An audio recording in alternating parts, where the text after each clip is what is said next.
Hello, welcome back to 14 Minesweeper variants. Let's move on from deviation. We're gonna go to segment now.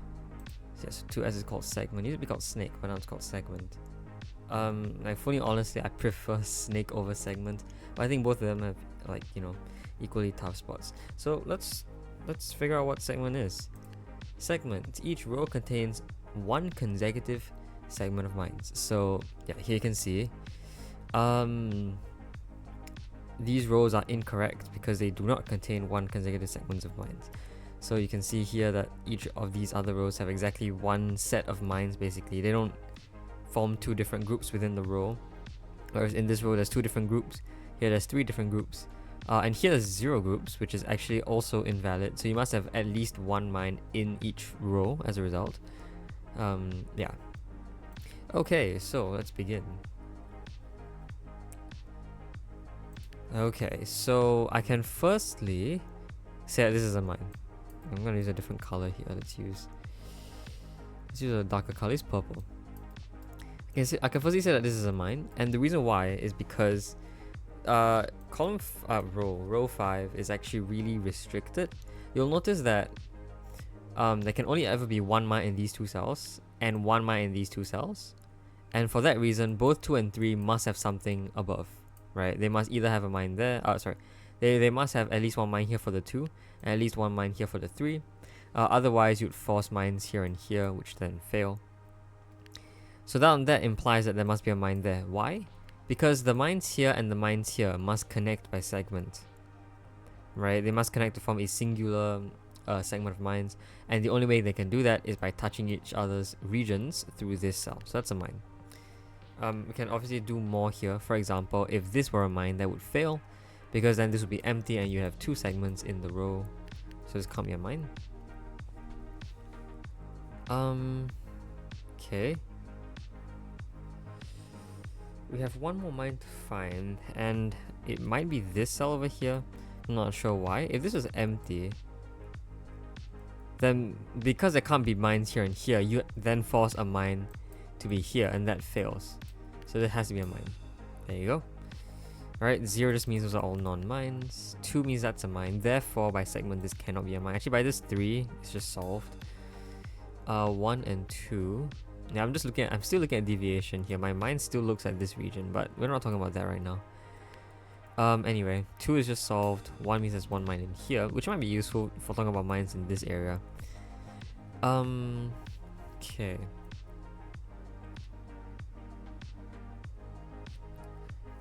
So yeah, let's talk about mines in this region then. If there were a mine here, it has to somehow connect to this region over here by segment, and in doing so would touch 3 more cells, and because of that you'd fulfill the 5. This doesn't really fail though, because you could still have a mine here to finish this row off.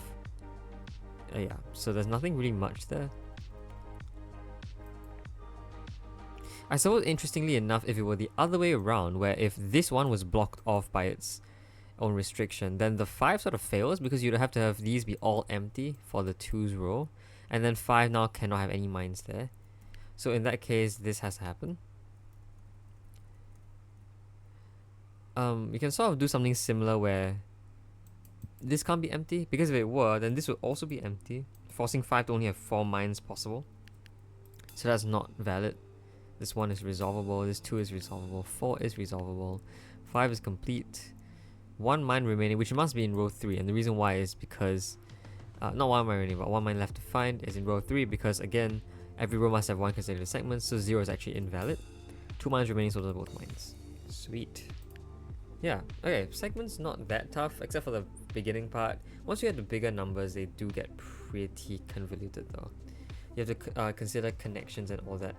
The very initial deduction I made, where these have to connect to each other through this cell, actually does things. I mean, it's actually one of the more advanced techniques, I think, through playing segments like a lot of times. I don't know.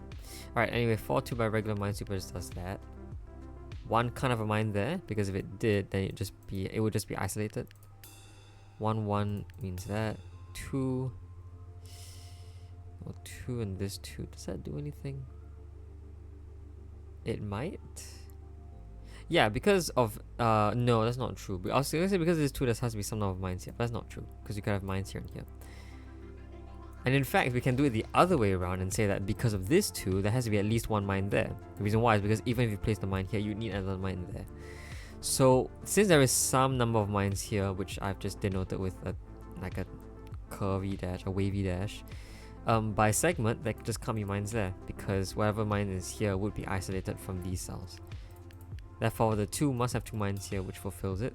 0 is completable, 1 is a mine there, 2 is complete, therefore mine goes here and here for this 2. 1 is now complete. This now can't be a mine, and 3 mines remaining, just puts 3 mines there. Alright, not that tough, not that tough. Let's keep going. 4 and 3. This looks very similar to the initial thing that we saw.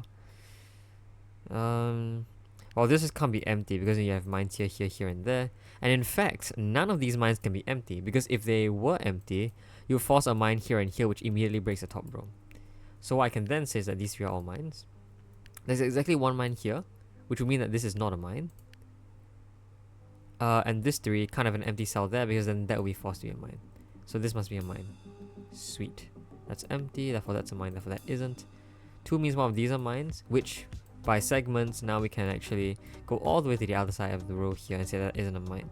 So yeah, I realized segment that can actually do a lot of like information transference between rows, which becomes more significant like over larger boards. You realize that you get really, really far clues, like clues that are really far apart that still interact with each other. So that's a mine. This has to, see, so 1 mine here just has to have a mine there. 1 mine in here, 1 mine in here. 3 mines remaining just means that this has to happen. Alright, well that was regular Minesweeper by the way. That's why I just did it like immediately. Okay, 2 and 3. We've done this exact setup before. This 1 is just sort of in the way. I suppose because there are some number of mines in here, which we can prove with this 3, this can't be a mine because if it was, it would be empty and then whatever's in here would be isolated. Okay, this has to be a mine by that thing. Yeah, so we can just sort of figure this out, this 3-2 out as its own thing. So this is a mine, this isn't, and this is. By regular Minesweeper there. Did we prove something else? I don't remember if we did. Yeah, I don't remember if we did. Or is it because of the 1 that we can prove something else? I'm pretty sure this is all the deductions that we made from that previous level. Okay.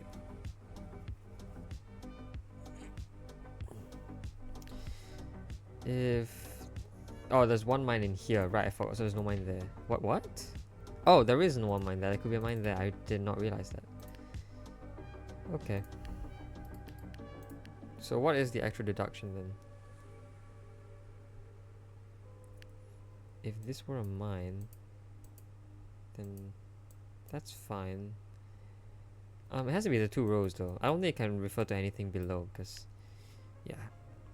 If this is a mine, then you'd have this happen. That just breaks the 1. I just realized there's 1 mine here, so by regular Minesweeper, that's empty. That's a mine, that's empty. 1 of these are mines. And in fact, we do know from this 3 that these are both mines. And, see, now we're talking about clues that are really far apart. Because there's some number of mines here and some number of mines here, to make 1 segment, they just all have to connect. So you have that. Which is pretty cool. Yeah, row 1 now must have at least 1 mine in there, so that's a mine that's empty. 2 is complete. 3 and 4 differ by exactly 1, so those are non-mines. There's sorry, this 3 is just mines there, so these are all just empty. Oh my goodness, 2, 2, 2, 2. Okay, well by regular Minesweeper, these are both empty. There's some number of mines there, which now tells us that there are no mines here by its segment. That's a mine that's empty, and therefore that's empty. Solving the puzzle. Wait, we didn't even need the mine count. But there were 14 mines in here, I'm pretty sure. 2, 4, 6, 8, 10, 12, 14. Yep. Cool. Alright, 3, 1. Yeah, it might be this one. If this is empty, this would be empty, this would be empty, this would be empty. And then this 3 would just be broken. So that's not a mine. What else? Where does a mine have to be? If this is empty, yeah, that then fails as well. Because you either have 2 mines in here, or you have 2 mines in here. And those would both break the rule, so that's a mine. 3 and 1, just regular Minesweeper pattern over here. By segment, these are all empty. Those are mines which have to connect the segment. 2 and 3 differ by 1. I'm not entirely sure how though. That's empty, that's a mine. Okay. That's a mine, so those are both non-mine. Again, we said 3 and 2 differ by 1, so that's pretty neat. There's exactly one mine in here, so for the row, those can't be mines. There's exactly one mine there because of the 1-2 difference. So this 1 actually sees that. Therefore, you have this. Okay, this 2 means there's exactly one mine in there, so those are both empty. 3 means these are all mines. That's a mine. That's empty. 1 of mine remaining, well, we know that's there, so that's empty. For row 1, we know must have a mine here by segment, so there you go. Ta-da! Oh, 2G. Okay, we'll work on 2G later. But yeah. Alright, pretty cool. Let's keep going. These are all empty, definitely. These are both empty, definitely. 2 and 3 differ by 1, so there's one mine in there. There's also 2 mines in here, so for the row, these are all empty. 3 and 5. Well, 5 has one more mine than 4, and we can use area differences, which we talked about last episode. These are both mines, and that isn't as a result. Now, by segment, that's empty. Okay. How can we do more things here? Well, I guess if this is empty, then this would be a mine, which kind of fails. Right? Because of the 5, you'd have to have mines here and here and here. Did I say here like 4 times? Anyway, yeah, so this has to be a mine, and by symmetry, that has to be a mine as well. 3 and 5 differ by 2, so that happens. 4 is not complete, that's therefore a mine. This can't be empty because you have a mine here which isolates it. So there you go. 3 means that's empty, therefore these are both empty. 4 and 2 differ by 2, so that's a mine. Again, this can't be a mine because then that'll be isolated. 0 means that's empty, therefore that's a mine, therefore that's empty. 2 mines remaining, and we know it can't be here and here. But can we figure out... Yeah, well, since there's at most 1 mine in here, this has to exit out at least once, right? And this can't be empty because whatever mines are here would then not work. And I guess another way to think about it is if this was empty, then none of these could be mines either. Therefore, there wouldn't be enough space to put 2 mines remaining, so that fails. Therefore, that's a mine. Okay. Similarly, I suppose this can't be a mine now, because if it were, this would be empty and that would be isolated, so that's empty. That's for a mine, that's empty. There you go. Nice. Alright, interesting endgame there. Interesting final part of the puzzle. Let's move on to S7. Okay, we're making decent progress, but I think it's gonna slow down quite a lot. Yeah, what is this? What is this? Okay. I guess there must be some number of mines here. We can prove that because there can't be just 4 mines here, otherwise it would just break. So whatever mines are here would touch this part of the row, therefore that's not a mine. What else can we do?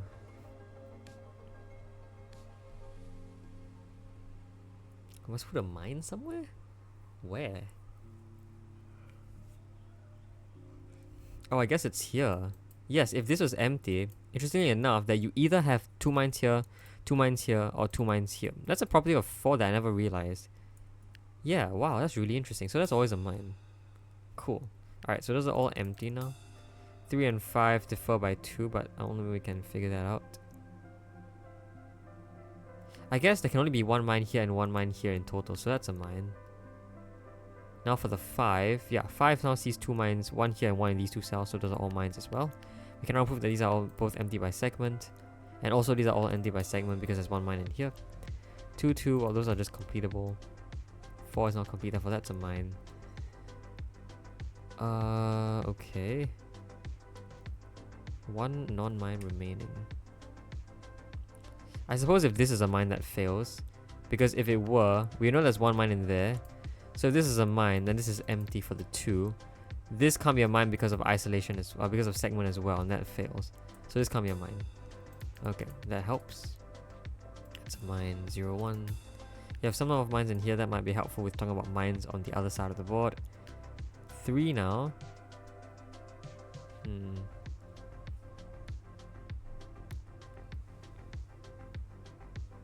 I mean, I suppose there must be some number of empty mines here, right? Because you can't have all these be mines. Otherwise, it just breaks the 3. So some number of empty mines here then implies that there will be a sort of like border, not border, but like sort of like a blockage between whatever mine is here and the rest of the row.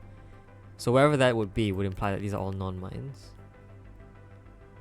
Okay.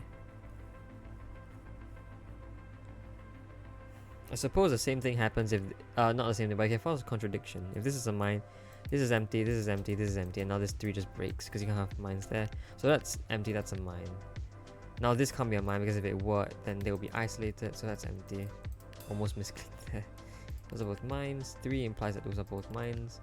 3 is now complete. 3 mines remaining. Well, they can't be here and here because they would just be forced to make a very long... Oh my god, that's a straight line, it's a perfect straight line. They were forced to make a really long trip back. 2 means that's a mine. Therefore now this can't be a mine because if it were, they will force a long trip back as well. Yeah, I can't do the same thing. Anyway, same thing with this cell.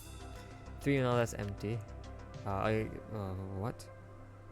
Right, this must always be a mine because if it were empty, this would be empty and then it would just break the entire board. But it's basically, it's a very similar endgame to the previous level, previous puzzle. Something similar to that. But yeah, also like just aesthetically speaking, you do realize you'll get like very nice looking blocks in segment. It almost works with G, by the way. So yeah. Alright, let's keep going. 1 and 2 and 2. Well, there must be some number of blockage here, but we know from the 2 there's at least 1 mine there because of minimum. So that will imply that these are both non-mines. Okay. Similarly here, these can't both be mines either for the exact same reason that there'll just be a blockage there. So yeah, it's actually even better because there's no overlap, which makes things a lot easier to work with. 2, 1. Oh, this 1 just implies that there are no mines there. 2, 3, 2, 3, nope. I'm sorry, hiccups.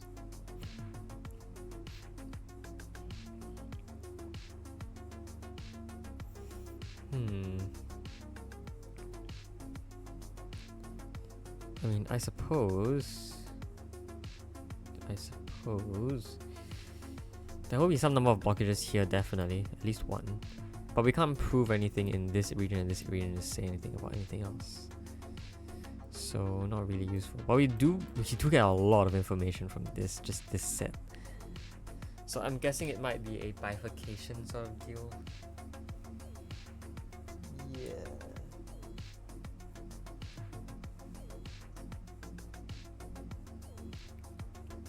That is quite unfortunate.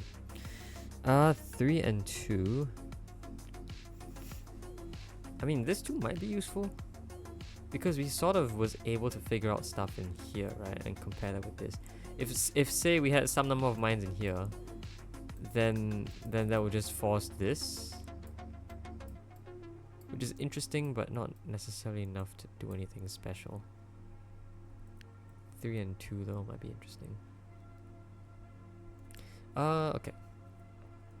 3 and 2 differ by exactly 1, so if any of these were mines, we can then immediately prove that these are both mines. That does in fact come in handy if this is a mine. If this is a mine, then both of those are mines by area differences. Then in row 4, these mines will be forced to connect, which then breaks both 3 and 2, so that can't be a mine. Now, not very substantial progress there, but I suppose we just need to find a singular deduction that like throws us into just another chain. This 2 is very close to completion. I'm not sure if that's like important or not.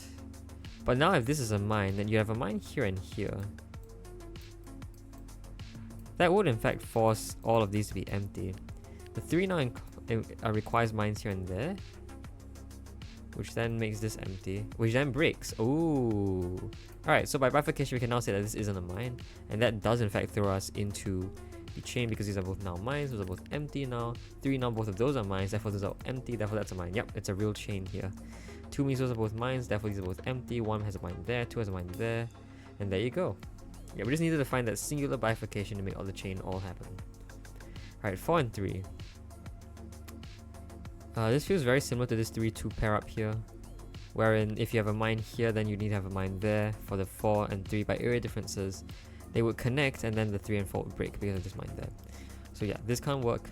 And then, well, I can't say the same thing about this, and I can prove that just because I'm not supposed to do something like that.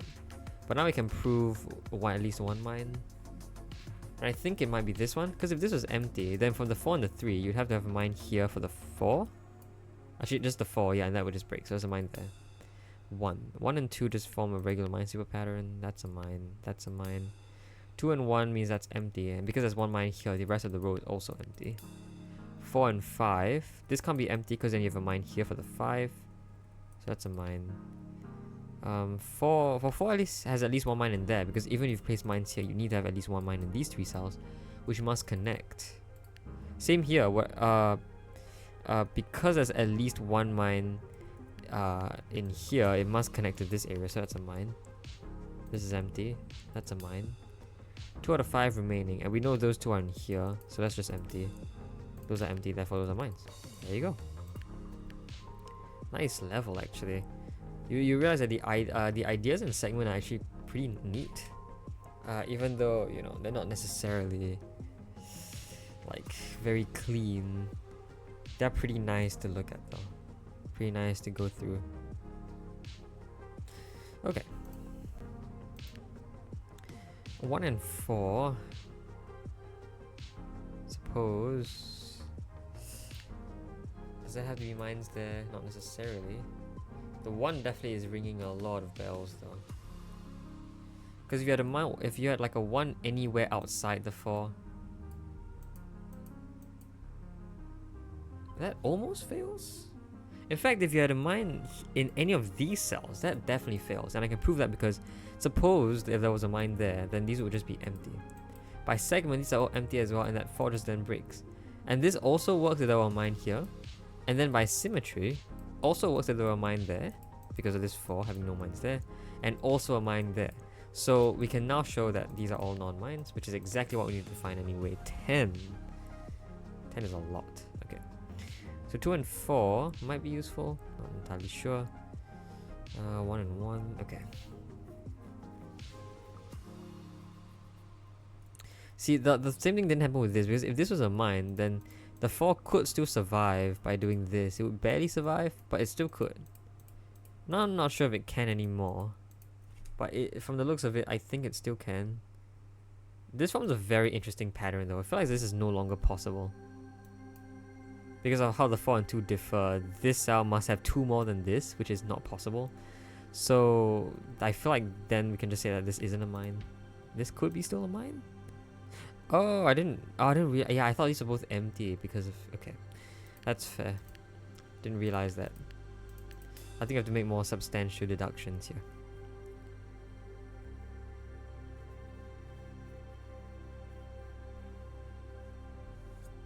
Okay, so this 4 and this 2 differ by 2, right?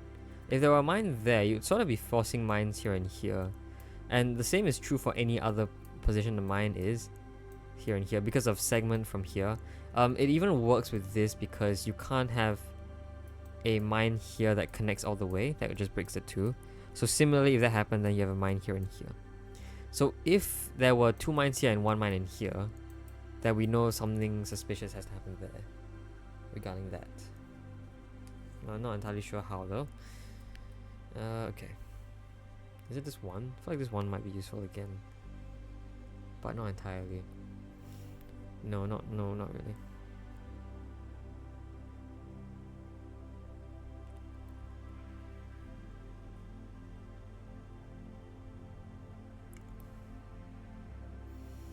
I suppose if there were a mine in any of these cells, you just force a mine there as a result because of the 1-1 area differences. Yeah, that sort of does break the 4 and the 2. So I guess we can then prove that these are all non-mines? Sure. Also prove that that's not a mine, therefore. Okay. Does there have to be some number of mines there? Maybe some number of mines here? Yes, there have to be some number of mines here, because if there weren't, then your mines here would just break the 4. There would have to be a mine here and mine there, which then breaks. So there's some number of mines there, which implies that there are no mines in there. Okay.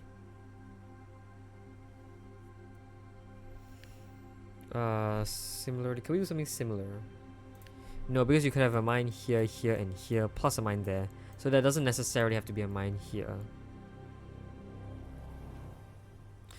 But can we do it the other way around? Are there mines in here?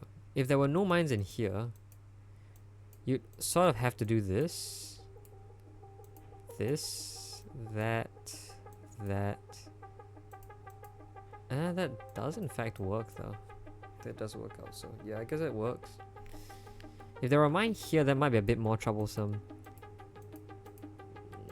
Yeah, this actually doesn't work because a mine here, here, and here would break the 2. So there can't be a mine there.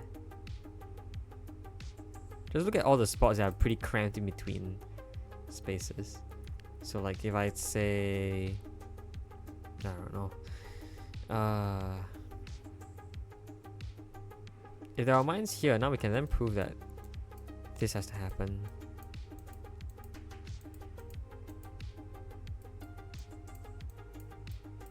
But that seems to work. If this is empty, you'd have to have a mine there because you can't have a mine here and here.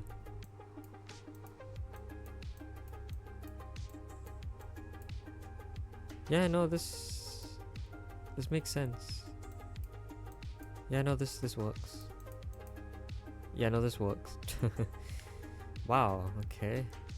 I mean, this looks like it looks like it has to be a pretty big deduction. I don't necessarily only have 3 left to find. I mean, if there were a mine there, this would be empty. Can't really do much about that. I mean, 2 mines here now implies that this must be a mine. 4, in fact, now implies that this must be a mine as well. That does do something slightly.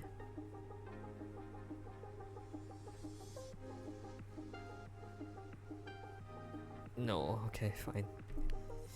Okay, if there were mines here and here, then these are both empty. 4 and 2 must differ by 2, which is only possible like this. These are both empty, this is empty. 2 mines in there, which means this has to be a mine. This can't be empty because then that would be a mine, so this has to be a mine as well. There's nothing there. Nothing. I guess this 4 must have some number of mines here. So if there were mines here or here, they would immediately connect all the way over here. Yeah, and that then breaks. Okay, so that's our break. So these can't be mines. That's very close to what we want. It does make me want to do something like this just because that exactly fills in what I need to find. But, you know, maybe that's not entirely true. Maybe it's something else I can do. But okay, let's do that. If this is a mine, then these are all mines. Oh, and yeah, that just breaks because of this. Okay, there you go. So it's empty. These are all mines. What? To the 2 and 4. Oh, they differ. Oh my goodness. They differ by 2, not 3. I don't know why I did that. Okay, well, I guess I have to redo all of this nonsense. We can do this, we can do that, we can do this and that for some reason. Okay, that's weird.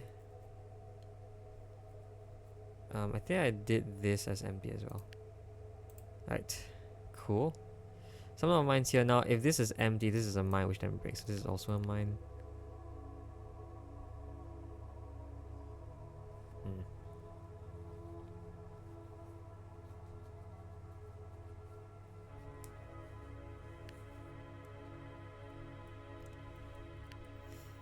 Okay.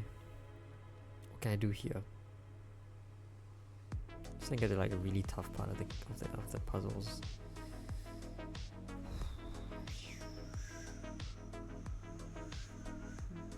Where can I find a mine? What? I mean, does it have to be some number of mines here? If there were no mines here, then no. But that's on the assumption this is a mine, which we want to disprove. So we'll try to prove if something is empty. It doesn't work. Like if this is empty, you have a mine here, here, and here. Oh, and that breaks because now these can be mines. Because there can only be 1 mine here maximum. So the 4 requires 3 more mines here. So this has to be a mine then. There you go. Okay, 5 is now easily completable. These are both empty as a result. This 2 means that's empty, therefore that's a mine, therefore that's empty. 1 means that's a mine. 3, not entirely sure. Interesting looking though. Okay. 3 and 3 sort of combine to each other. If this is empty, then yeah, then these would both break. So this is a mine. Therefore this can't be a mine. Therefore that's a mine. Therefore these are non-mines. There you go. That's a mine, that's empty. Those are empty, therefore that's a mine. That's a mine. That's empty. That's a mine, that's empty. All of these are mines which must connect to here, so there you go. 2 mines remaining. Yay! Oh my goodness, that was a level indeed, wasn't it?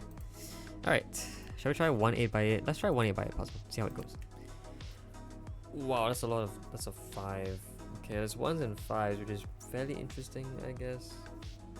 Yeah, 5 is really interesting. If you completely remove one of the 5's rows, it just breaks, because then you'd be forced to have a mine here and here. Obviously the same goes for the column we have in mind. No, that's actually not true.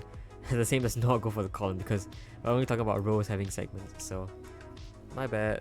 Yeah, but that does imply that something like this can't be a mine, because then you'd be forcing these to be empty and that breaks.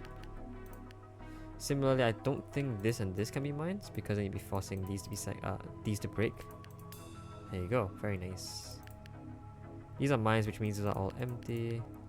Now any mines, any non-mines here would force these two to be mines, which then break, so these are both mines. 1 and 1. Well, if there were a mine here, that would just break, so it's empty. Okay, now we can do a bunch of stuff here.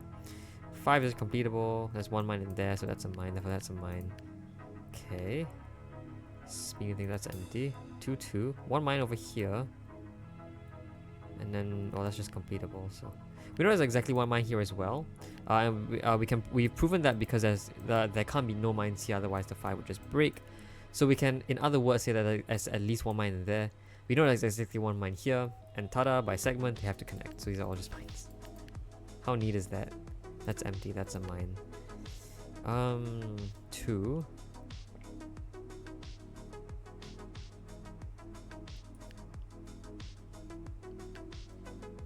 I think that's 5. If this is empty. Yeah, if this is empty, there can only be 1 mine here. Is it true that 5 always just does this? And that breaks. So this is a mine? No? Oh, wait, what? Oh, yeah, okay, I don't know what I was thinking there. That is entirely my fault. Hold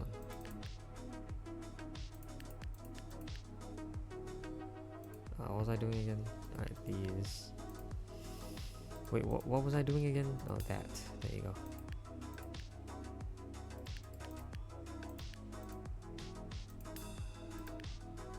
Alright, so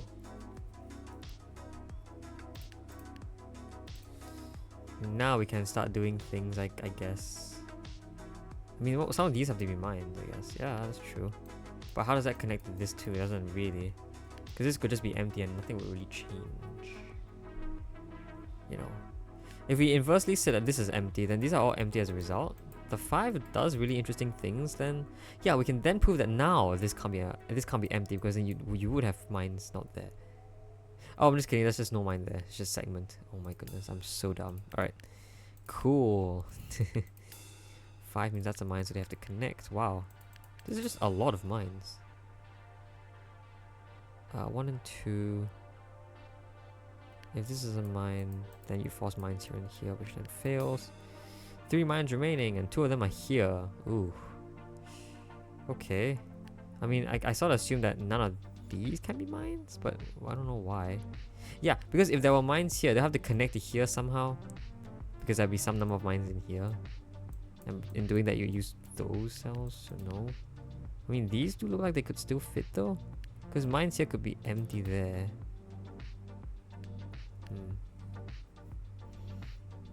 I guess because of this oneness that happens. If this is a mine, this is empty, which means those are empty, which means that's a mine. That works though.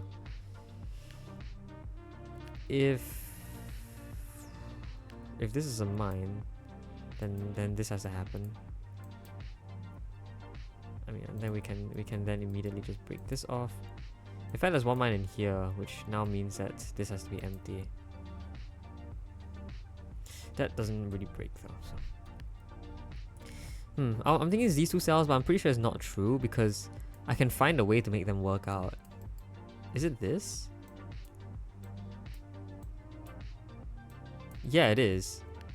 Yeah, it's just this. I think this as well. If this is a mine, you'll have to connect to here. And then this just can't be happening, so that happens. I mean, this too, yeah, and then that breaks row 2 apparently. So that just doesn't, what? Okay, I'm so confused, but sure. Okay, about regular Minesweeper, we can sort of figure that out now. One of these are mine, so that's empty. That has happened. Alright, there you go. Ta-da! That was a very scuffed ending, but hopefully that is segment for you. I'll try to work on the rest of the segment puzzles, and then we can move on to, very interestingly, product. So yeah, until then, hope you enjoyed this video. I'll see you guys next time. Bye bye!